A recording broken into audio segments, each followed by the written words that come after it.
Good morning guys. Kasabong Lusubis. Minanaw lang na sa inyo aking mga followers, aking mga viewers, aking subscribers dito sa aking channel YouTube Kalya Kasabong TV. Sa umaga na ito ngayon, magbigay naman kong kunting tips sa inyo tungkol sa kaalaman ko sa kulay sa ating anong kulay ang dapat nating alagaan. Yung kulay dapat alagaan natin padami, yung nagbigay swerte sa atin. Bago po patuloy kasabong ang topic natin ngayon tungkol sa kulay na bigay swerte sa atin, pakilala ko mo sa inyo, ito siya kulay gray. Process ko lang din ito siya sa sweater at sa regular gray, kaya tinawag ko ito sweater gray. Winner na din ito. Dito sa pagmamanok pala natin, bawat isa sa atin na nagmamanok, walang pinagkaiba dito sa kulay sa damit natin. Mayroon tayong binibiling na damit na yan ang gusto natin na kulay na siniswerte tayo pag umalis tayo. Mag-uwi tayo ng nakangiti, hindi tayo nag-umuwi ng talunan. Dito sa pagmamanok, ganun din. May kulay din na nababagay sa atin na yan talaga ang hiyang sa atin, na yan ang nagbigay swerte sa atin. Tulad sa atin, ito yung mga kulay ganito, talisay gray. Sa iba, hindi hiyang sa kanila na maghawak nito, magmamanok, alagaan nila. Nagamitin panglaro kasi lagi sila talo, malas daw sila sa kulay talisay. Pero ako, iba din. Dito din ako siniswerte sa mga kulay ganito, mga gray. Yan, ito siya. Dito din ako siniswerte sa mga kulay talisay gray, kaya pinadami ko po sila.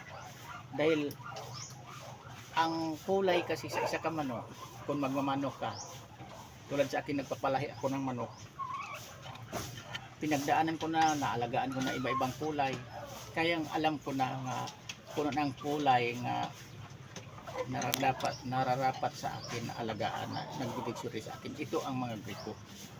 Bakit di ko masabi sa inyo nga nagbibig swerte ito? Kapag gagamitin ko ito nga pang personal nga panglaro, ito ang kulay yung pinagkakampilan ko, mga gray.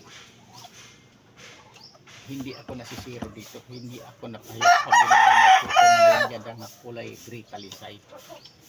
At saka yung mga pula ko nga mga tawag ilupit, bilog paa. Dalawa lang ang kulay talaga nga minamanok kong nagbigay swerte sa akin. At saka kung mag-out, magbinta ako, ang mga kulay nga nito gray ko, mabili ito, at saka kulay pula. Kaya ang manok ko talaga nga pinadami ngayon, hindi ko mawala-wala mula noon sa Negros bata pa kung nagmamanok, itong kulay na talisay at saka pula, kasi yan talaga ang kulay nga nagbigay swerte sa akin.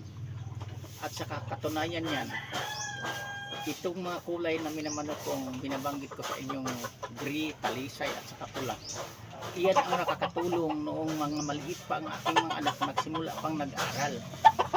Yan ang din ang minamanok kong mga kulay nga kapag wala kaming mag-asawa, kinapos kami sa pabaon o sa pangbili ng pangailangan sa school sa mga anak namin, nagbibinta ako sa mga gris o pula.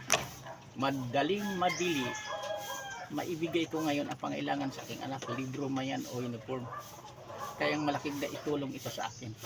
Ngayon nakapagtapos na ang aking mga anak sa pag-aral, awa ng mahal nating Panginoon, sabay sa sikap o tiyaga ko na ang aking manok nakaalay, nakatulong ito na makapagtapos aking mga anak, nakakuha sila o medyo maganda-gandang trabaho ngayon. Kaya wala na ako ngayong maliliit na gastusan pang ginagatas na anak na paaralin pa, kung hindi ang apo ko na lang.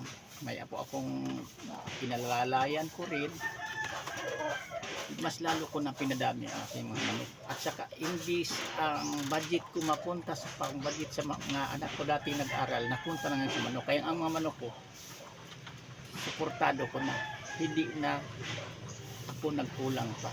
Kung anong napansin ko sa aking mga manok nga masama ang pakiramdam o kaya yung pagkain na bili ko hindi nila porsyonada, binisan ko sila ng medyo masarap-sarap na. Kaya yung mga manok ko ngayon, masarap na ang pagkain ito dahil wala na akong nisaportahan ng mga anak nag-aral pa.